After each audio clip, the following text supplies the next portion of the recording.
Bueno, pues buenas noches a todos. A nombre de la Academia Mexicana de Pediatría, les damos la más cordial bienvenida a esta sesión de nuestro curso de actualización de genodermatosis, el cual está avalado por el Consejo Mexicano de Certificación en Pediatría, la Asociación Mexicana de Genética y el Consejo de Dermatología. Los que no se hayan anotado todavía pueden registrarse para seguir disfrutando del resto del curso. Les recordamos que no es necesario anotar su nombre en el chat porque al estar conectados tenemos ya el registro de todos, ahí se registra, así que no tenemos ningún problema.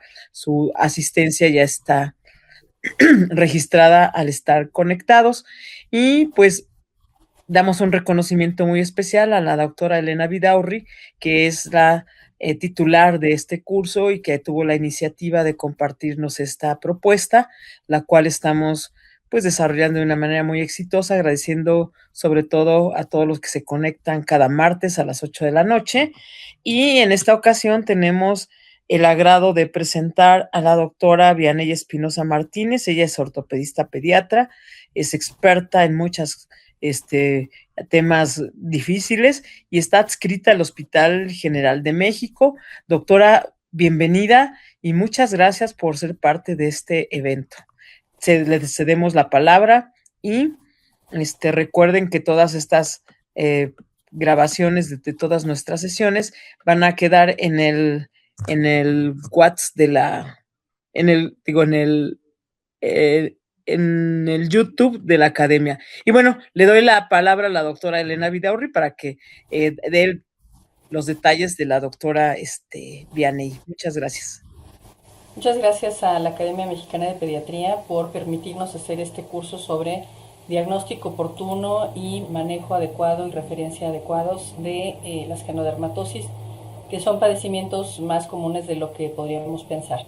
El día de hoy tenemos el gusto de tener a la doctora Vianey Espinosa Martínez. Ella es ortopedista pediatra y está adscrita al Hospital General de México y atiende muchos pacientes no solo con trauma complejo, sino con enfermedades genéticas que tienen repercusión en los huesos y las articulaciones y el sistema musculoesquelético.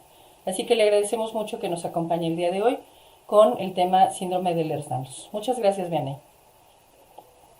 Gracias, doctora Vidaurri, por la invitación. Muy contenta de estar con ustedes. Un tema distinto y donde, pues, creo, por lo que vi en toda la infografía, la única ortopedista aquí dentro, así que me siento muy contenta de poder estar con ustedes y platicar de este tema y de todas las manifestaciones que tienen.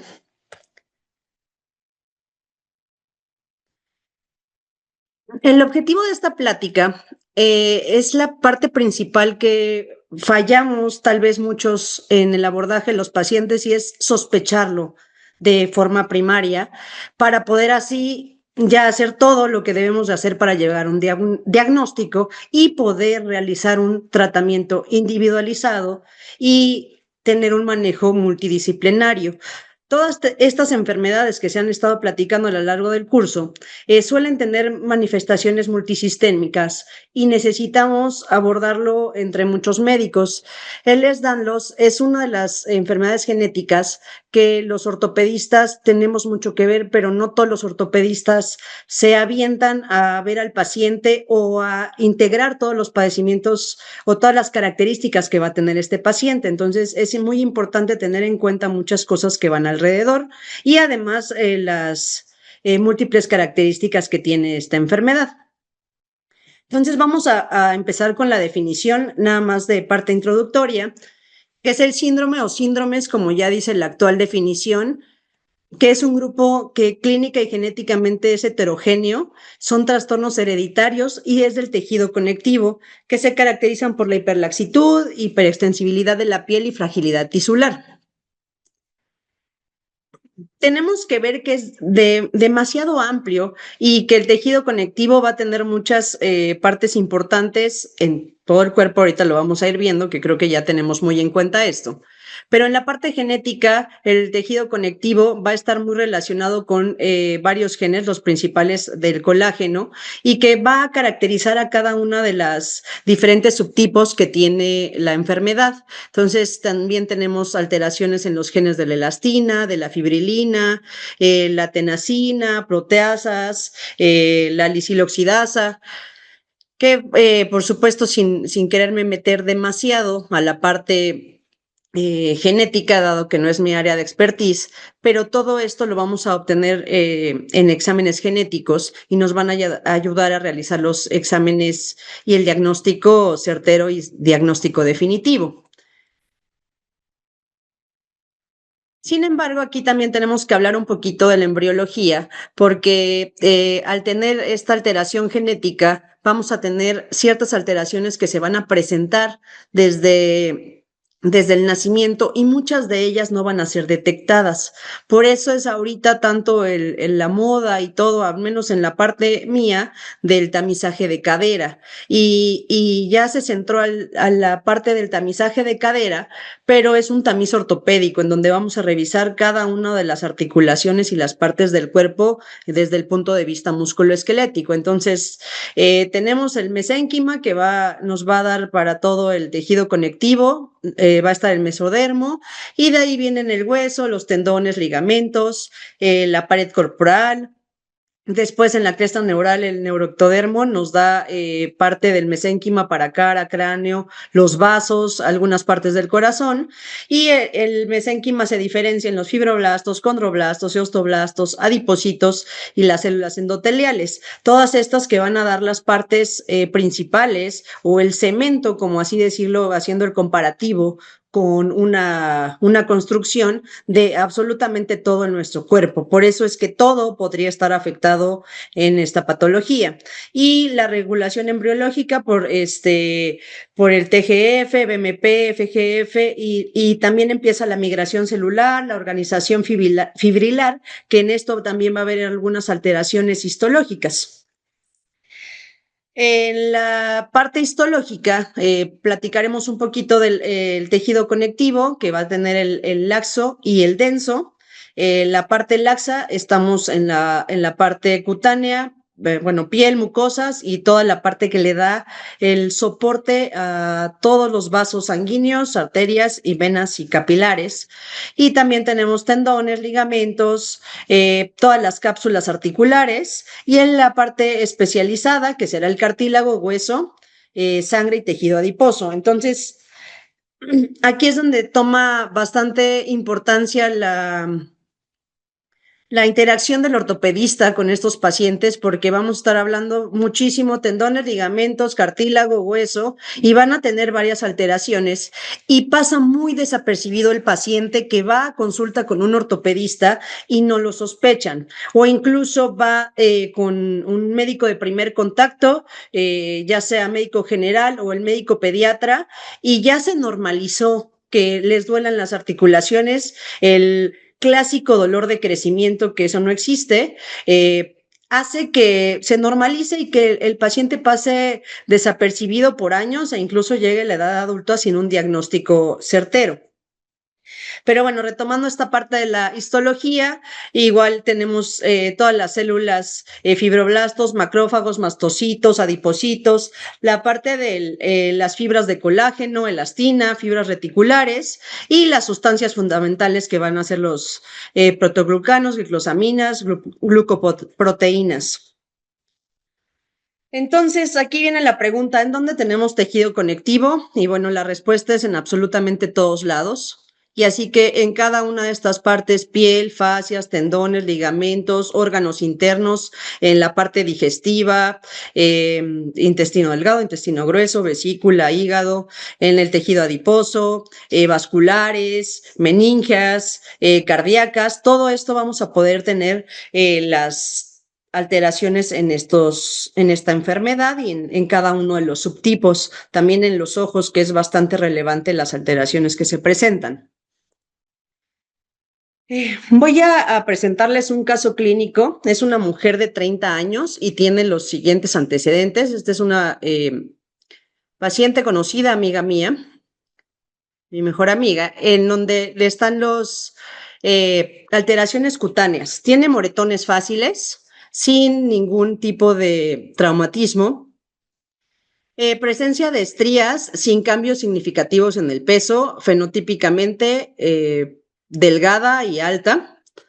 Cicatrices atróficas de varios procedimientos quirúrgicos que ahorita vamos a platicar, datos de envejecimiento prematuro facial, en donde ya se puede notar a veces signos como de párpado caído, algunas arrugas en la cara de forma temprana, alteraciones cardíacas.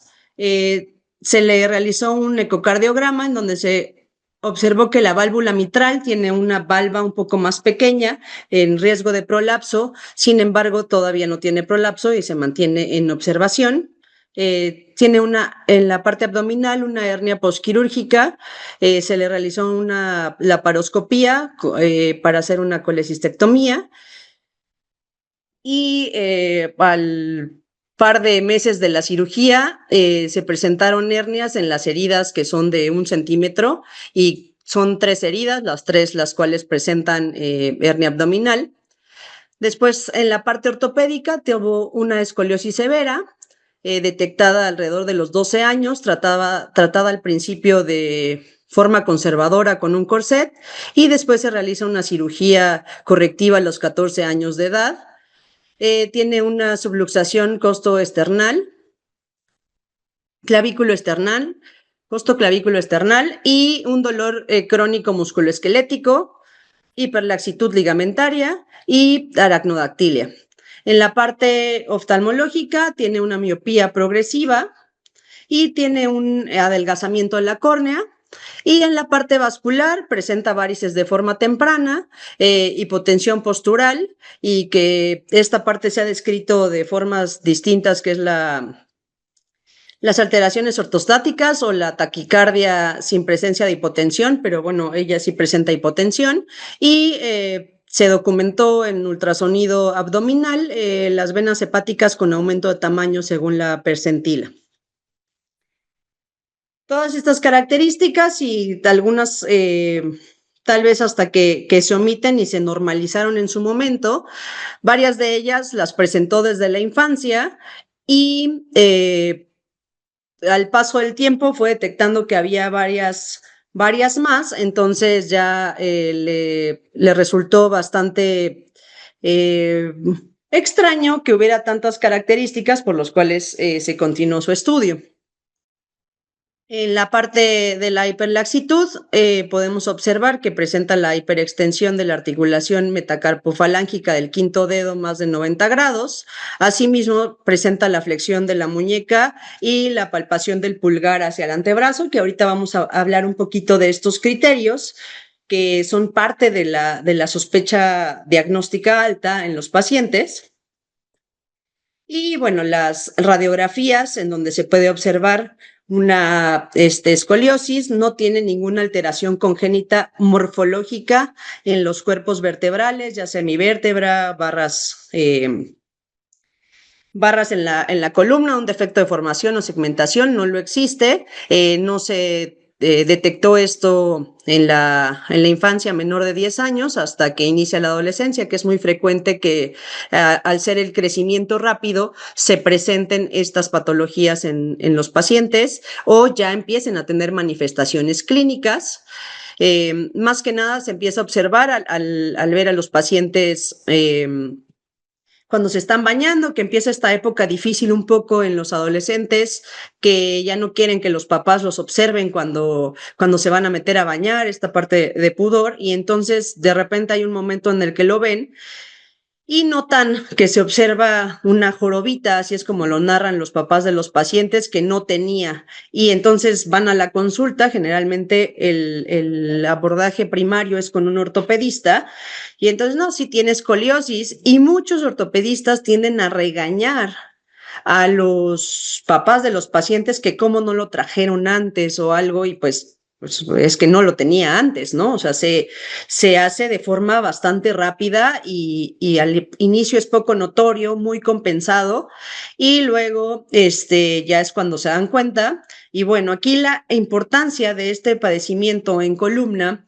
es poder hacer una cirugía correctiva cuando está progresando de forma muy rápida. Siempre se va a buscar el manejo conservador de forma inicial, pero si empieza a haber una progresión mayor o un compromiso cardíaco o pulmonar, es razón para que se haga el abordaje quirúrgico. Asimismo, hay criterios en las mediciones de los ángulos de la columna para que nosotros decidamos hacer la cirugía. Otra de los grandes problemas es que de forma inicial, al ver la radiografía, el médico de primer contacto, si no es ortopedista, le va a decir, uy, te van a tener que operar. Y no es correcto esto de forma inicial. Se tienen que hacer varios pasos antes de decidir realizar la cirugía. En este caso, por la progresión que tuvo, muy rápida y que ya empezaba a tener algún compromiso pulmonar, que se evalúa como, o sea, con espirometría, con exámenes especiales por parte de un neumólogo y se dice, ok, sí tiene algunas alteraciones en la función respiratoria, son los puntos para decidir que sí se va a realizar la cirugía. En este caso se le hizo una fijación mediante barras y tornillos en donde se hace la corrección y la fijación para que ésta no siga progresando. Se realizó a los 14 años de la paciente. Y bueno, aquí de inicio ella acude al médico ortopedista por presentarle escoliosis. Se le realizó la cirugía. Y bueno, ahorita que estamos pensando y que estamos dando la plática de Ehlers-Danlos, pues creo que estamos muy enfocados a esto. Pero quisiera que hicieran un análisis retrospectivo de todos aquellos que ha llegado un paciente con escoliosis eh, y le hicieron un abordaje completo para poder llegar a un diagnóstico como este. No sé si vayan guardando ahorita su opinión en este punto antes de ver algunas características extras para poder discutirlo más al ratito en la parte de preguntas. ¿Y cuál es su opinión? ¿Qué hubieran hecho? ¿Qué dudas tienen? Y toda esta parte, ¿no? Y bueno, aquí nos vamos al extra del caso clínico. Los padres y hermanos sin un diagnóstico genético tienen los siguientes antecedentes. El padre tiene hernias abdominales, los datos de envejecimiento prematuro, todos los hermanos y papá, la miopía progresiva. Alteraciones en la cicatrización, hay quienes tienen cicatriz atrófica, hay quienes tienen queloide, la hiperlaxitud presente en todos y fenotípicamente se observan todos con brazos y piernas delgadas, son altos, en fin. Y esta paciente ya se realizó un estudio genético en donde sí se confirma que tiene una variante en el gel COL5A1. Entonces, de acuerdo a los criterios diagnósticos, incluso sin el estudio genético ya cumplía varias características para hacer el diagnóstico. Ha habido varias clasificaciones a través del tiempo y la última y la aceptada actualmente por todas las sociedades y todo y publicadas en los revistas de genética, perdón, es esta que está publicada en 2017, en donde se dan 13 distintos subtipos de Ehlers-Danlos y vamos a tener el clásico, el que tiene alteraciones cardíacas, vasculares, el hipermóvil, alteraciones dermatológicas, miopáticas, oftalmológicas y van a determinarlo tanto su patrón de herencia, autosómico recesivo, autosómico dominante y también los genes que tiene cada uno de ellas. Creo que sin duda vale la pena dar una revisión al artículo en donde se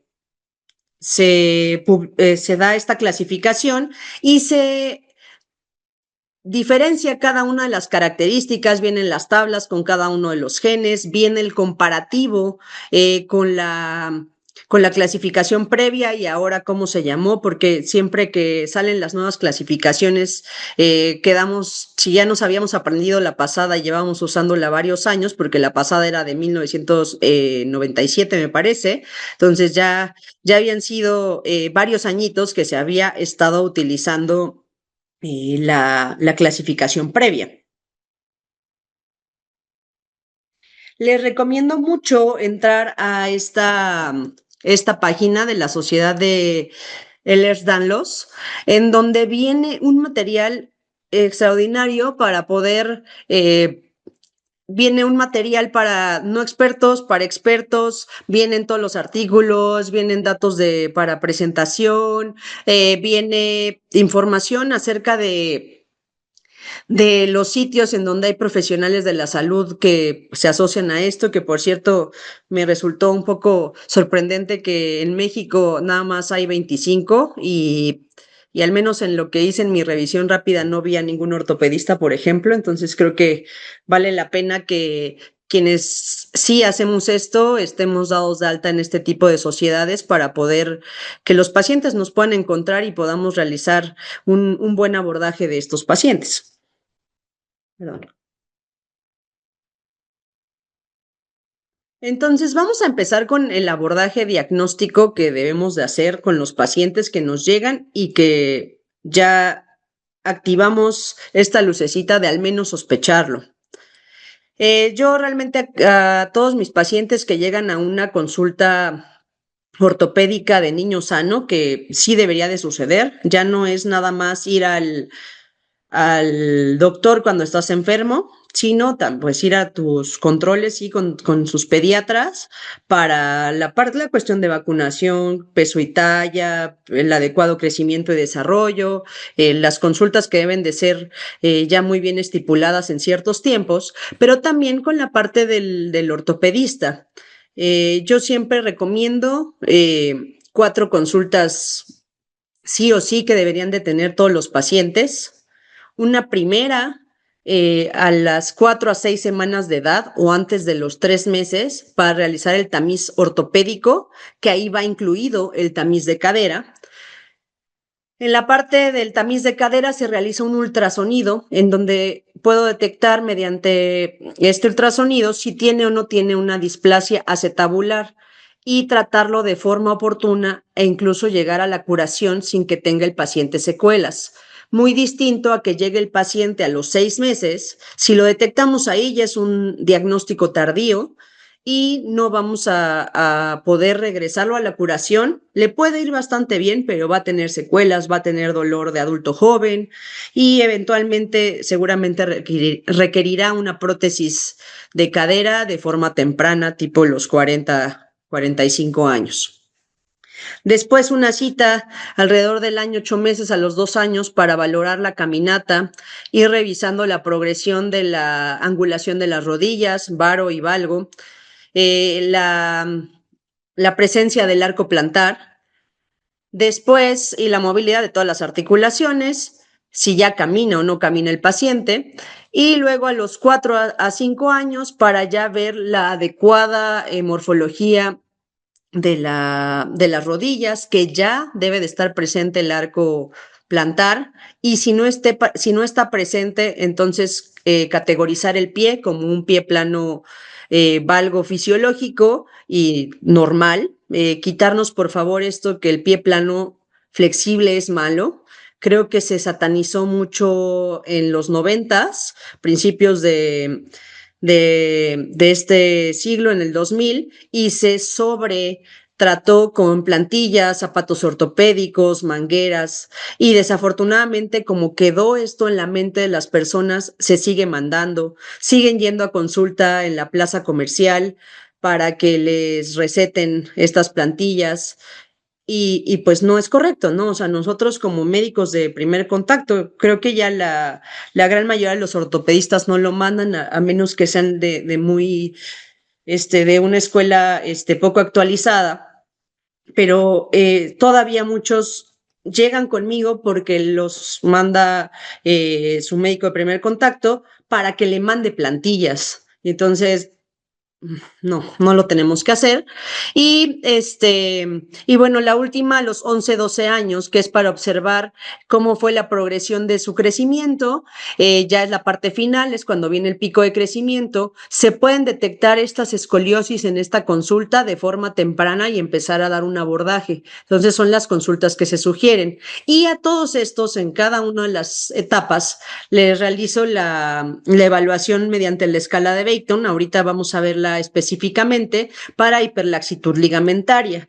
¿Por qué? Porque muchos pacientes son hiperlaxos, no. Por supuesto que una minoría cumplen todos los criterios para el Ehlers-Danlos, pero se tiene que manejar tanto por mi parte y que hagan deporte, que mantengan un peso adecuado, y muchos de ellos requieren también de acudir específicamente a rehabilitación física o fisioterapia. Entonces aquí ya identificamos la hiperlaxitud ligamentaria. Después nos vamos a rasgos sistémicos. Si encontramos todas las características en piel, que hay hiperlaxitud en la piel, si hay alteraciones en los ojos, uso temprano de lentes, alteraciones en la visión, si ha presentado o no alteraciones en el corazón, ya detectadas por un cardiólogo, o que tiene algún síntoma, si tiene hipotensión ortostática, que este es muy característico, en la parte vascular, la presencia de moretones, si tiene hernia abdominal, inguinal, umbilical, es importante. Y luego evaluar adecuadamente los antecedentes familiares. Si yo le pregunto a mi paciente, ¿tienes familiares con Ehlers-Danlos? Primero no tienen ni idea qué significa, te van a decir que no. Solamente si ya los padres tienen un estudio genético, ni siquiera acudirían con la duda. Ellos ya, su genetista y todo el abordaje que han tenido durante su vida, ya saben hacia dónde acudir de forma correcta. Entonces, hay que evaluar la presencia de las enfermedades o los rasgos sistémicos en los familiares, ¿no? Como en el caso de la paciente que les presenté en el caso clínico. El padre y los hermanos no tienen un diagnóstico genético, sin embargo, cumplen varias de las características, y ahora con la paciente familiar de ellos ya tiene el diagnóstico genético, pues bueno, ¿no? O sea, ya se puede completar este antecedente familiar, que es bastante importante para los criterios diagnósticos.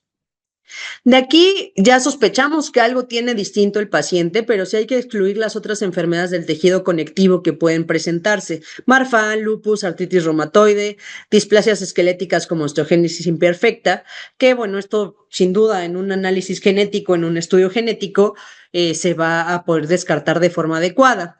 Y realizar el estudio genético. Siempre va a valer la pena porque es el estándar de oro, es la única forma real en donde vamos a tener un diagnóstico 100% certero. Si con los criterios clínicos, como lo dicen las guías, podemos hacer el diagnóstico, si es que cumplen todos los criterios que ahorita vamos a mencionar un poquito, pero vaya, o sea, el estudio genético es quien dicta todo. Y tenemos que derivar a las especialidades según sea el caso. Necesitamos tener en cuenta que esto no hay quien se pueda quedar con el paciente. Necesita hacer un abordaje multidisciplinario y bueno, ahorita vamos a platicar qué especialidades son prácticamente 100% necesarias para que podamos saber a los pacientes. Vamos a hablar ahorita de la escala de Beighton. Es muy sencilla. Sin embargo, a veces mal evaluada o con algunas cosas faltantes. Entonces, bueno, aquí les pido por favor a todos, para que se muevan un poquito, que hagan cada uno de los ejercicios y me den su puntaje.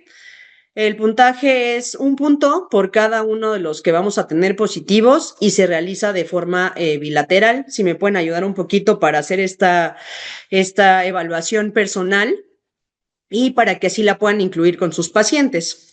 Entonces vamos a tener el primero. Lo ideal es que tengan el antebrazo pegado a una mesa, que haya una flexión de 90 grados del codo, o sea, recargado en una mesa o en nuestra camilla del paciente. Aquí lo podemos hacer en la mesa donde tenemos recargada la computadora, y tenemos que hacer una hiperextensión. Yo no soy hiperlaxa, una hiperextensión del dedo meñique. Por favor, no confundan que pueden hacer otros dedos. Hay muchos que hacen la mano para atrás. No, es única y exclusivamente del dedo meñique.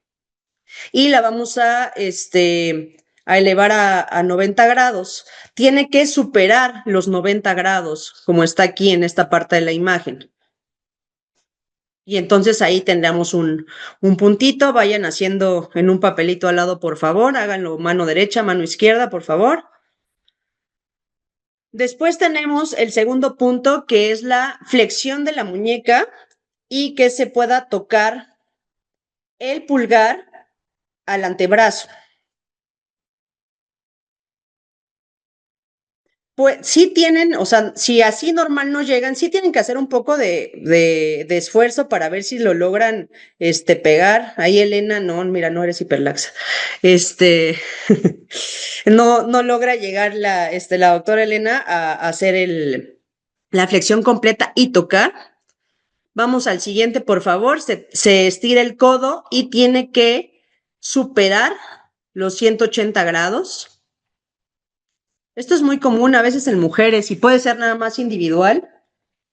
Yo un poquito, pero la verdad no es tan notorio. Mucho en mujeres se puede presentar, pero bueno, es ir sumando los puntos para que sí cumplamos los criterios. Después nos vamos y nos pusiéramos de pie. Si quieren, inténtenlo. Incluso lo pueden hacer sentados o subiendo si alguien está en la cama con la computadora, puede ser acostado. Y va a haber una igual extensión mayor a los 180 grados de la rodilla. Y por último, sin doblar las rodillas, tocamos con las palmas el suelo. Yo ese sí, definitivamente no lo logro. He quedado como a 15 centímetros del suelo. Entonces, todos estos puntos, si vieron los otros, eran de forma bilateral, y este último punto es individual. Entonces, la escala máxima, los máximos puntos que podemos tener son 9 puntos. Y bueno, pues hay que ver cuánto podemos. Sin embargo, hay algunas modificaciones respecto a la edad. Esta hojita muy sencilla, creo que sería, si ponen esto en Google, les sale para que puedan hacer la evaluación, y es un PDF editable, así que pueden ir haciendo las puntuaciones de sus pacientes de forma padrísima. Ponen el nombre, y esto incluso se lo pueden imprimir para su expediente, o para que lo lleven con sus otros médicos. Entonces, va a haber una división, porque sin duda el niño menor de 6 años es todavía más laxo o más hiperlaxo. Creo que es incorrecto, pero es más laxo. Luego ya los adolescentes tienen todavía un poquito más elasticidad que el adulto, y el adulto mayor cambia un poquito esto. Entonces, se hace la escala de Beighton, y de ahí nos vamos a ir. Voy a cambiar de página para que lo veamos de forma individual. En los niños de preadolescentes tiene que ser mayor de 6 puntos.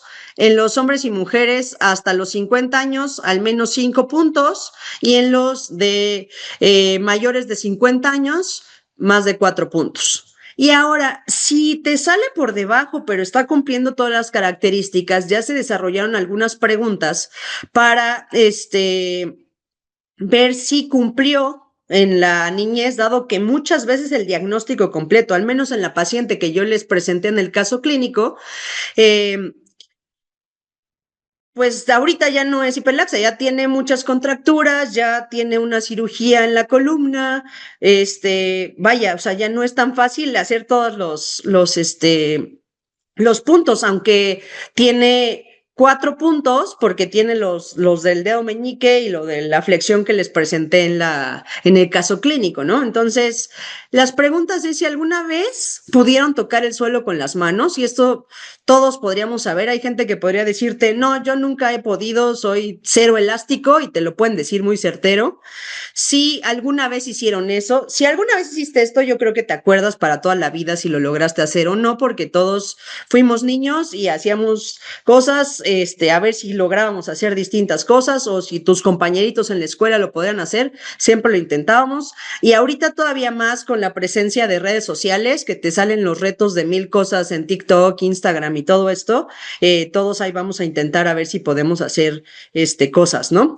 Si te divertías o no con tus amigos contorsionando, hay muchas personas que se pueden tocar atrás de la cabeza, suben el pie atrás de la cabeza, muchas cosas así, y sin duda lo sabrían ahorita haciendo el interrogatorio. Y las preguntas, si alguna vez hubo una luxación de hombro o rótula en más de una ocasión, por supuesto pudiste haber tenido algún accidente, pero si sucedió en más de una ocasión, y si tú dirías que eres hiperlaxo o hipermóvil. Esas son las preguntas que nos van a hacer determinar si el paciente no es hiperlaxo, y aquí vamos con el primer criterio. Esta hojita es para la variante o el subtipo de Ehlers-Danlos hiperlaxo, ¿sale? Hay varios que se los mostraba acá en este lado, que sería, estamos entrando en esta de hipermóvil. Tenemos el clásico, el cardíaco, ¿sale? Ahorita estamos hablando de que es de los más frecuentes y que vamos a ver en nuestra consulta. Los otros los vamos a ir categorizando por la presencia de las distintas patologías. Después nos vamos a los siguientes criterios que deben de estar presentes. Y es aquí en donde nos va a ayudar a hacer la gran diferencia, en donde entra en el síndrome o se queda como hiperlaxitud simple, sin estar dentro de la parte de Ehlers-Danlos. Entonces, sí hay alteraciones en la piel, que está inusualmente suave, aterciopelada, la hiperextensibilidad cutánea. Hay mediciones específicas para saber qué tanto se puede hacer la extensión de la piel. Y la parte que se utiliza es la región volar o la parte palmar del antebrazo, es la que debemos de utilizar. Las estrías inexplicables, que no deben de estar relacionadas específicamente con cambios de peso.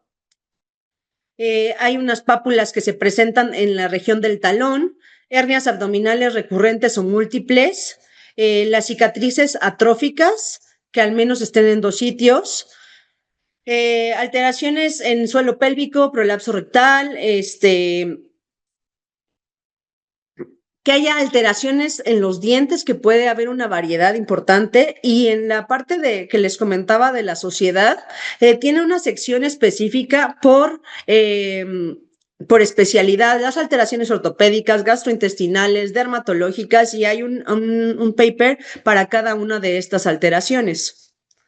Después tenemos aracnodactilia, que lo que hace son manos con los dedos mucho más largos, delgadas. Se pueden incluso notar los tendones de forma muy clara. La relación del brazo y la altura que supere más de 1.05, que eso pues es realmente hacer una relación entre la altura y los brazos, que hay alteraciones en la válvula mitral o algún otro hallazgo ecográfico, y la dilatación de la raíz aórtica. Entonces se hace una suma de estos puntos y deben al menos tener presente 5. Luego tenemos los antecedentes familiares positivos, que tengan al menos 1, y luego tenemos otras características, que es el dolor musculoesquelético, que esa es una de las grandes causas frecuentes de acudir a una consulta con un ortopedista, incluso un adulto. Y ya que te empiezas a ver en la niñez y empiezas a hacer todo este interrogatorio, te das cuenta que posiblemente entra en esta categorización o en un subtipo de Ehlers-Danlos. también dolor crónico y que haya tenido luxaciones articulares recurrentes o haya inestabilidad franca de alguna de ellas sin accidentes, ¿no? O sea, que suceda subiendo y bajando las escaleras, nada más estaban, hay pacientes que se luxan el hombro por estarse cepillando el cabello, entonces eso es lo importante. Y bueno, hay otros criterios que haya la ausencia inusual de fragilidad de la piel, exclusión de los otros trastornos y enfermedades alternativas. Todo esto debe de cumplirse para que se pueda hacer el diagnóstico definitivo. Entonces, aquí englobo lo que se presenta más en el paciente con Ehlers-Danlos. Va a haber todas las alteraciones dermatológicas, las ortopédicas y musculoesqueléticas, alteraciones en la pared abdominal, hablando más que nada en la parte de las hernias, alteraciones cardíacas y oftalmológicas. Estas 5 son lo que más frecuentemente se va a presentar. ¿Y cómo debemos manejar a nuestros pacientes? Estos pacientes deben de llevar un abordaje multidisciplinario por parte de dermatología, ortopedia, rehabilitación, cardiología, cirugía general y oftalmología, sin dejar atrás que pueden tener alteraciones en la nariz, en la laringe, en la voz, otras más que se puede ver el paciente y por supuesto, y no escrito aquí, pero debe de estar presente el genetista, que yo creo que es quien es el orquestador con nosotros o el que nos va a llevar y va a ayudarnos a hacer este diagnóstico. Y creo que la formación de clínicas específicas, por ejemplo, que lo podemos hacer en las instituciones públicas más que nada, es que esté la clínica de Ehlers-Danlos y entonces ese paciente ya sabemos si va a ir a todas las especialidades y que incluso se ha tratado de hacer con genética y pues bueno, vamos paso a pasito en distintas patologías, ¿no? Entonces, pues es como lo debemos de realizar todos nosotros e incluso tener a los que saben llevar esta enfermedad. Yo hago una como recomendación general, al menos en los que nuestra formación no fue de inicio pediatrías. Por ejemplo, en mi caso, yo hice primero ortopedia y traumatología y mi subespecialidad es ortopedia pediátrica.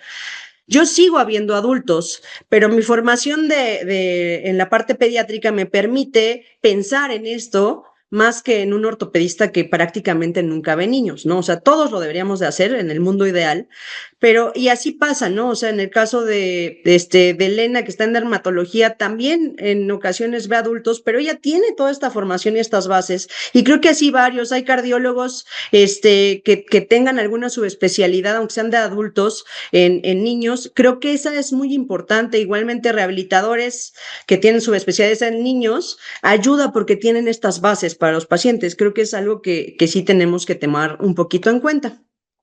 Y bueno, eso por mi parte en esta parte de la plática, les agradezco mucho, les dejo mis datos de contacto, mi correo electrónico y mi teléfono. Quedo atenta a sus dudas, preguntas, si tienen alguna duda más en específico, pues con gusto lo puedo resolver y podemos pues estar en contacto a todos los oyentes. Muchas gracias a todos por su atención. Muchas gracias, Vianey. Yo creo que ha sido muy ilustrativa tu plática en el sentido de que no dejemos pasar manifestaciones que parecerían, si no tomamos en cuenta estas enfermedades poco comunes, podríamos decir, bueno, pues tiene una hernia abdominal mi paciente porque no siguió las indicaciones posquirúrgicas. Tiene una luxación de la cadera pues porque es bailarina. Tiene escoliosis porque no hace suficiente ejercicio, ¿no? O sea, cada una de estas manifestaciones clínicas le podríamos encontrar una explicación si las vemos de manera aislada. Pero si tomamos en consideración este pensamiento más sistémico y más multidisciplinario, claramente podemos sumar que no es normal que una persona tenga al mismo tiempo un problema cardíaco, un problema en el ojo, la familia hiperlaxa, escoliosis, una hernia abdominal. O sea, son demasiados asuntos que no pueden estar presentes únicamente de manera aislada. Entonces, es una excelente llamada de atención para que todos abramos los ojos y consideremos cuáles son los patrones normales de movilidad de los niños en este caso y que tomemos en cuenta que la hiperlaxitud puede orientarnos a enfermedades sistémicas y si se llenan los criterios suficientes, bueno, pues ese paciente requiere diagnóstico genético para poder decirle con claridad, tiene usted X síndrome del grupo de Ehlers-Danlos o no lo tiene, y hay otras posibles explicaciones para lo que le esté pasando. Así que muchas gracias, Vianey, me parece que ha sido muy ilustrativo y si hay alguna pregunta, nos encantará escucharla. Dice la doctora Leonor Mesa, excelente ponencia, muchas gracias. La doctora Arenas López, si detectamos un paciente con esta patología, ¿a qué servicio se debe referir de manera inicial? Y dependiendo por qué está acudiendo contigo el paciente, o sea, aquí es donde nosotros tenemos que hacer la adecuada referencia porque, por supuesto, si viene porque tiene escoliosis, sin duda tiene que ir conmigo, ortopedista, pero si su principal problema es la cuestión de estrías, la hiperlaxitud, de todo eso, pues tiene que ir con Elena al dermatólogo. O sea, aquí es donde nosotros tenemos que tener el criterio de referencia. Yo así le hago, llega mi paciente y pues aquí tenemos la gran ventaja, Elena está en el consultorio de enfrente y voy y le toco, oye, tengo este paciente que yo lo vi por esto y esto y esto, yo sospecho que tiene algo asociado contigo. Y nos citamos y estamos en contacto estrecho con los pacientes. Así es como debería de suceder. Y de igual forma, bueno, aquí la verdad en el Hospital General tenemos una buena amistad y si el pediatra de primer contacto lo ve, va y me toca mi consultorio y me platica el caso. Entonces, creo que así debe de ser. De forma inicial, yo creo que debería de ir así, interconsulta a derma, interconsulta a ortopedia y a genética y a rehabilitación. Sí, por supuesto, y yo creo que de manera privada a lo mejor le toma más tiempo al paciente llegar a las diferentes consultas, pero también tendríamos que poder hablar con todos los interesados y poderles decir, oye, este paciente considero que tiene tal y tal y tal, ¿no? El doctor Garduño, muy bonita presentación, felicitaciones. Estos pacientes pueden cursar con disautonomía, por lo que debe considerarse como una manifestación asociada. Felicitaciones de la doctora Alba Hernández. La doctora Rosa Nimbe, es frecuente encontrar niños que lleguen con dolor en las extremidades inferiores y cuando se identifica hiperlaxitud, ¿hay alguna forma clínica para saber si es algo aislado o se deben mandar a genética todos los que tienen hiperlaxitud? Es aquí cuando justo la tenemos que hacer la diferencia si fue hiperlaxitud aislada con los criterios nada más y no le encontramos nada más sistémico, si ya empezamos a encontrar manifestaciones extra, ya es razón para mandarlo a genética y sin duda ellos con la mayor expertise entonces podrá hacer discernir entre ok, ya me lo mandó de forma correcta, tampoco le vamos a mandar a todos los que ahorita todos cumplen criterios, ahorita en lo que viene el chat, no todos van a ir a genética de forma primaria, pero si ya tenemos las asociaciones extra, entonces es la razón para que ya vayan a genética y se estudien. De hecho, con genética aquí estamos tomando nota de todos los pacientes de criterios de hiperlaxitud ligamentaria para poder hacer relaciones entre ellos. Perfecto. Dice la doctora Ibáñez, si hay deportes contraindicados para quien tiene Ehlers-Danlos.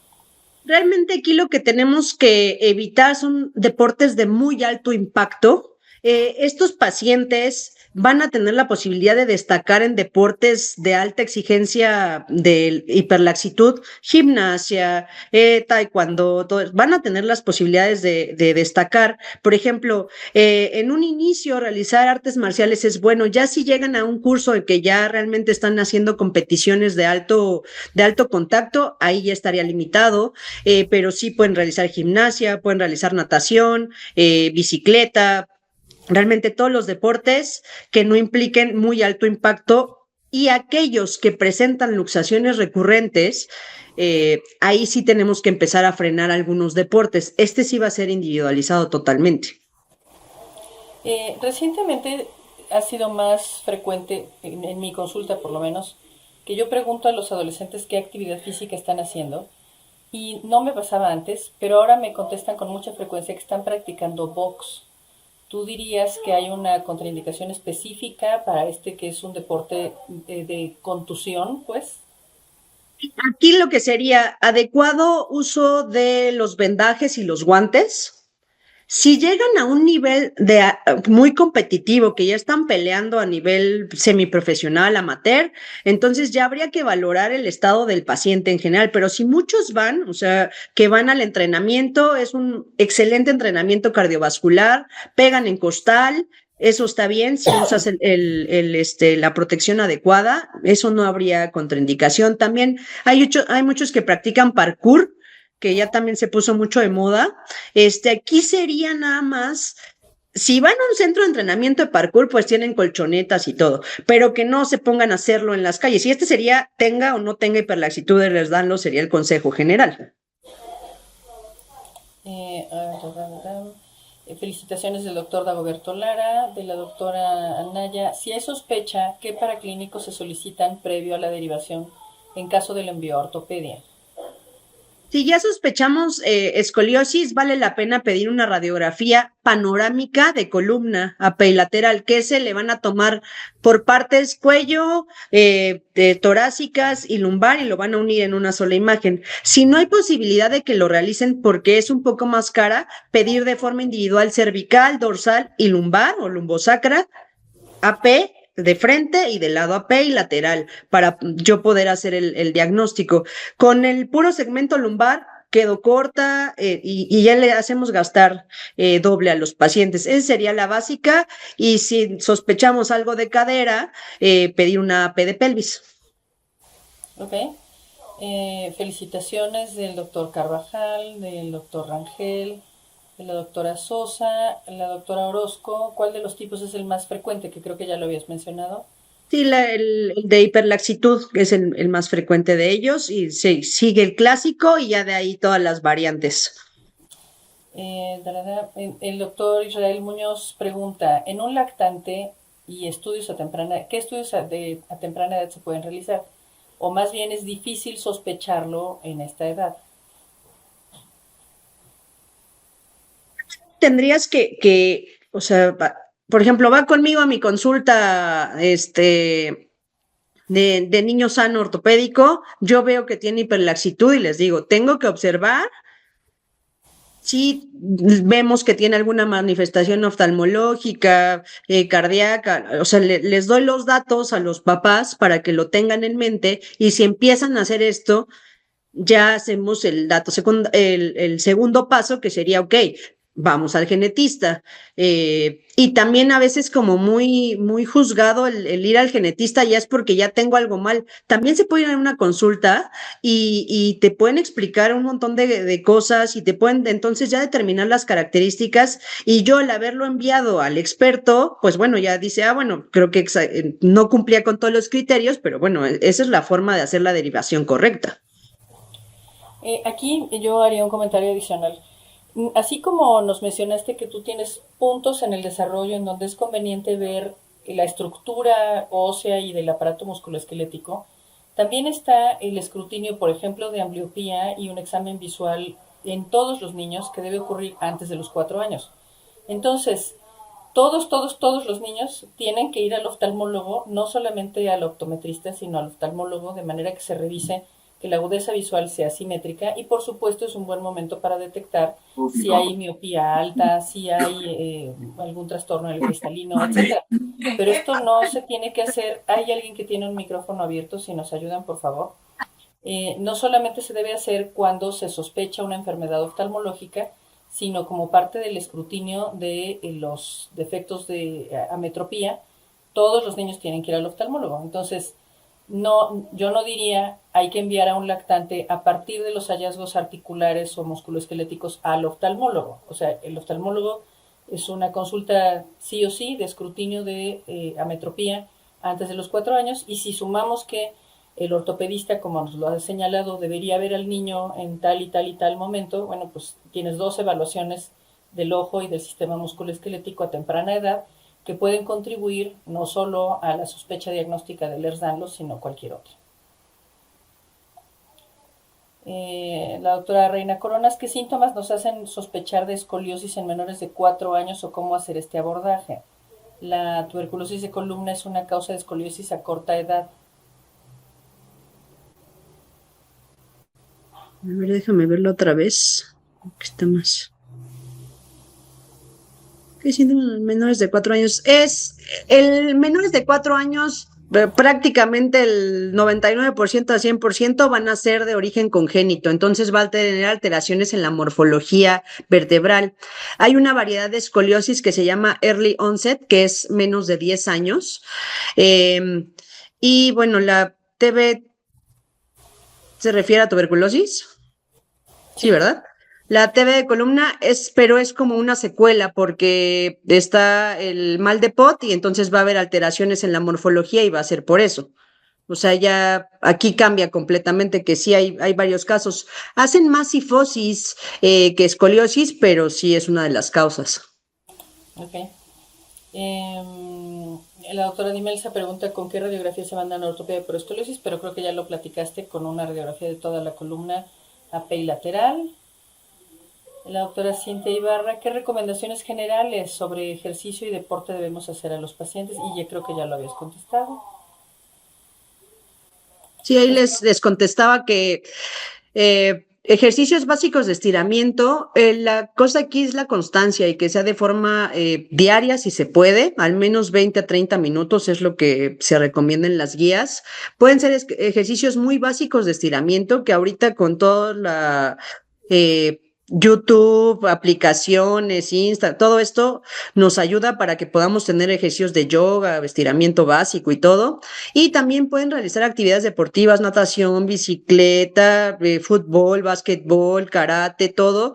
Eh, sí bloquearía un poquito ya con el diagnóstico de llegar a muy alto impacto. Por ejemplo, que se hicieran carreras de maratones y todo esto, porque es demasiado impacto para rodilla y columna dorsal. En el caso de todos los deportes de contacto, llegar a las peleas, pero todo el entrenamiento básico lo podrían hacer, por ejemplo, tipo calistenia, también buenísimo, y evitar cargar muy pesado, que igual es una recomendación para todos en general, pero hacer cargas, o sea, más que nada hombres, ¿no? Que hacen mucho pesas con mucha carga, ahí sí tendríamos que bloquearlo un poquito, decirles que lo hagan con su propio peso y si quieren estar marcados lo van a lograr.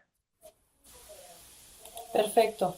Creo que ya no hay más preguntas, hay muchas felicitaciones. Vianey, yo te agradezco mucho esta plática que ha sido verdaderamente ilustrativa en muchos sentidos. Muchísimas gracias. Y le cedo la palabra a la doctora Leticia Belmont. Pues muchísimas gracias. Qué bonita presentación, qué didáctica. Me uno a todos los comentarios.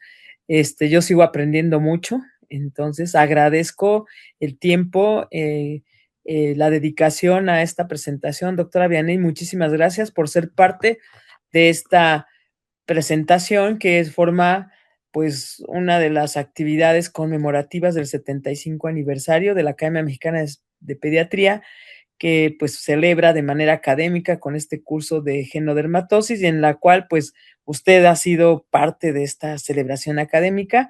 Muchísimas, muchísimas gracias, felicidades.